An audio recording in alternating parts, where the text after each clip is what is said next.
আমাদের ফুটবল খেলার ভিতরে অনেকে অনেক ভাবে নিজের ইমোশনটাকে ফুটায় তোলে, ঠিক আছে।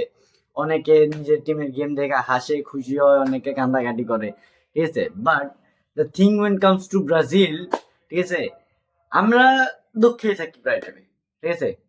কেন জানি আমাদের জীবনে খুশি অতটা আসে না, আমরা সবসময় দুঃখের ভিতরে বসবাস করি। কজ ভাই আমাদের রিসেন্ট টাইমে আমরা যে লেভেলের পারফরমেন্স গুলো দিছি ভাই, আমাদের পারফরমেন্স অনেকটা ডিসঅ্যাপয়েন্ট করছে ফ্যানদেরকে।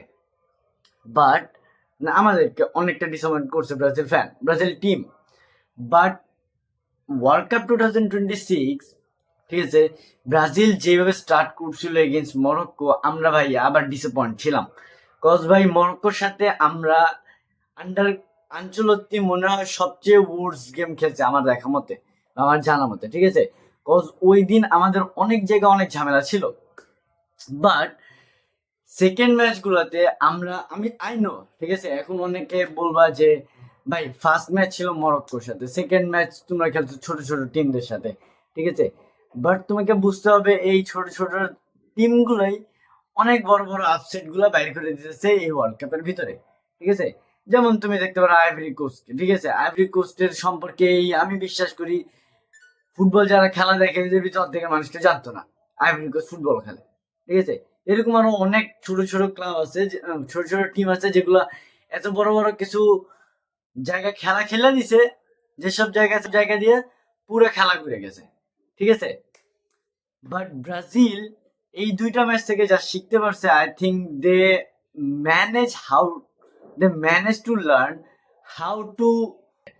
বাট পরের ম্যাচগুলোতে তোমরা যদি দেখো, ঠিক আছে, ইউ গ্যাস ফাইনালি সি যে আমাদের সিস্টেমটা আস্তে আস্তে ডেভেলপ হইতেছে, ঠিক আছে। আমরা ফার্স্ট ম্যাচে যে সব ভুল করছিলাম, সেকেন্ড ম্যাচ থার্ড ম্যাচে আমরা তেমন ভুল করি নাই, ঠিক আছে। অ্যান্ড ফাইনালি ভাই we won both of the matches, ঠিক আছে। অ্যান্ড ভাই most happiest thing for a Brazil fan, ঠিক আছে, নেইমার ব্যাক করছে।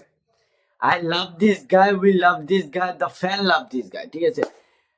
যতই যারা বলে যে he is a injured prone guy, ভাই নেইমার যেই লেভেলের স্যাক্রিফাইস, যে লেভেলের ডেডিকেশন দিয়া ওয়ার্ল্ড কাপ গুলো খেলতে আসে, ঠিক আছে, এরকম ডেডিকেশন দিয়া আই থিঙ্ক অন্য কোনো প্লেয়ার আসে না, ঠিক আছে। কজ ভাই most probably 6 or 7 biggest injuries, ঠিক আছে, অফ হিজ লাইফ। সে মোটামুটি বলতে গেলে এত টাইমের জন্য বাইরে গেছে, অফ দ্য ফিল্ড গেছে, যে ভাই এরকম যদি অন্য কোনো প্লেয়ার হয়তো সে খেলা ছেড়ে দিত, সত্যি কথা বিশ্বাস করো। যদি এরকম ইনজুরি, ইউসিএল টেয়ার, এসিএল টেয়ার, পরে এমন অনেক কিছু, পরে ওই যে ফার্স্ট 2024-এর যে 2014-এর যে ইঞ্জুরিটা ছিল, এইসব ইঞ্জুরির পর ভাই কোনো প্লেয়াররা খেলার মতো তেমন সাহস জোগায় রাখতে পারে না, ঠিক আছে। আর ওইটা তো ভাই অন্য কথা, নেইমারের পায়ের অবস্থা যদি তোমরা দেখো, ঠিক আছে, তুমি দেখলে বুঝবে ভাই নেইমারের পায়ের অবস্থা কতটা খারাপ থাকে। But this guy manage to play by for the last time we could say, ঠিক আছে। কারণ নেক্সট বার থেকে উই ডোন্ট থিঙ্ক সো যে Neymar will going to play a world cup, ঠিক আছে। কজ ভাই ওর হেলথের অবস্থা এমনি খারাপ থাকে, ঠিক আছে। আমি খেলা দেখতে পারলে তো ভালোই ভাই, ঠিক আছে, যদি সে খেলে। তো ভাই তোমাকে বুঝতে হবে ভাই, ঠিক আছে, নেইমার তুমি শুধু শুধু ভাই নেইমারকে ক্রিস্টিয়ানো রোনালদো, লিওনেল মেসি এদের সাথে কম্পেয়ার করার কোনো দরকার আমি দেখি না, ঠিক আছে। দে আর অন ডিফারেন্ট লেভেল, ঠিক আছে। ওরা ওদের স্পোর্টিং মানে ক্যারিয়ারে এতটা ইনজুরি ফেস করে না যতটা নেইমার করছে, আর এতটা ভয়ানক ইনজুরি ফেস করে না যতটা নেইমার করছে, ঠিক আছে। নয়তো ভাই মেসি যদি এরকম একটা ফেস করতো, তুমি কইতে পারতা যে ভাই ওর জন্য অন্য কিছু হইতে পারতো, ঠিক আছে, অন্য কোনো সিচুয়েশন দাঁড়াইতে পারতো, he could break down himself, ঠিক আছে, সে খেলা সেরে দিতেও পারতো। মানে ওটা হোয়াট ইফ এর ভিতরে পড়ে যায়, ঠিক আছে। বাট ওরা হয় না, এটার জন্য দে ওয়ার বেস্ট, ঠিক আছে ভাই। তুমি বিশ্বাস করো ব্রাজিলের নেইমার 2014-এ যদি ওই ইনজুরিটা না হইতো, ঠিক আছে, পর 2018-এ যদি ইনজুরিগুলো, 18-এ 19-এ যদি ইনজুরিগুলো না হইতো ভাই, I am saying that he will be the best, ঠিক আছে। He will surpass Cristiano, he will surpass Lionel Messi.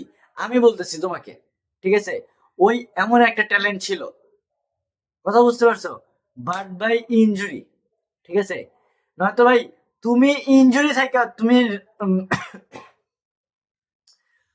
তুমি ইনজেড নেইমারেরই তুমি দেখো, স্ট্যাট দেখো, far better from a lot of fucking players, ঠিক আছে? যারা তোমরা অনেক কিছু মনে করো, ঠিক আছে? And you guys disrespecting this my guy, why ভাই? আমি বুঝি না, just because he is getting injured by every several time. না ভাই, ওই ইনজুর্ড হওয়ার পরও যে পারফরমেন্স দেয় তোমাদের অনেক প্লেয়াররা, অনেক ফেভারিট প্লেয়াররা ইনজুর্ড হওয়ার পরও ওরকম পারফরমেন্স দেয় না, ঠিক আছে? সো গিভ হিম রেসপেক্ট, ঠিক আছে? আর ভাই ওয়ার্ল্ড কাপে ভাই ওর স্ট্যাট কিরকম এটা তোমরা যা গুগলে চেক করো, ঠিক আছে? মানে disrespecting is on another level when is come to Neymar. কেন ভাই ইনজুর্ড হইতাছে, তোমরা দেখাও ওই কোন জায়গায় এমনি ফাও কোনো করতেছে। হ্যাঁ, ওই ট্যাকেল খাইতেছে তো ইনজুর্ড করবো ভাই পুরা। আমি যতটুকু দেখছিলাম একটা জায়গায়, ঠিক আছে, the most foul person in the planet earth on football, ঠিক আছে, নেইমার জুনিয়র। কথা বুঝতে পারছো? তোমার এই জিনিসগুলো বুঝা লাগবে ভাই। ওকে থামানোর জন্য তোমাকে ফাউল করা লাগবে, ঠিক আছে? লেটস গো ব্যাকওয়ার্ডস, ঠিক আছে? Brazil versus Argentina Copa America final 2011 নেই, 2021। হ্যাঁ ভাই, আর্জেন্টিনা কয়টা ফাউল করছিল নেইমারের উপর তোমরা জানো না? হ্যাঁ, তোমরা দেখো না ওই দিনের গেমটা? তাইলে তোমরা কিভাবে বলতে চাও হি ইজ এ অ্যাক্টর? হ্যাঁ, তোমাদের মাথা কি এই জিনিসটা নাইগা? আই মিন লাইক ভাই, আমি বুঝি না কেন তোমরা নেইমারকে ডিসরেসপেক্ট করো, and how do you get a fucking knowledge যে তোমরা তাকে ডিসরেসপেক্ট করতে পারো, ঠিক আছে? আই হ্যাভ নো নলেজ ভাই তোমাদের জন্য, আই হ্যাভ জাস্ট রেসপেক্ট তোমাদের জন্য ভাই। তোমরা যা করতেছো ভাই খুব ভালো কাজ করতেছো ভাই, ঠিক আছে? I respect all of you guys, but ভাই যাকে হেড করতেছো তাকে দেখো তার সাথে কি চলতেছে, ঠিক আছে? এন্ড ভাই ব্রাজিলের বাকি প্লেয়াররা is very fit by Vinicius, the fucking Vinicius ভাই। যারা যারা বলছিল যে ওয়ার্ল্ড কাপে ভিনিসিয়াস কিছু করতে পারে না উইথ ব্রাজিল, ঠিক আছে ভাই, এই ওয়ার্ল্ড কাপে সে খেলা দেখাচ্ছে। আর ভাই আমি বিশ্বাস করি যে তুমি যদি ভিনির কাছ থেকে তার সম্পূর্ণটা নিতে চাও, ইউ নিড কার্লো আনচেলত্তি, ঠিক আছে? And this is for today.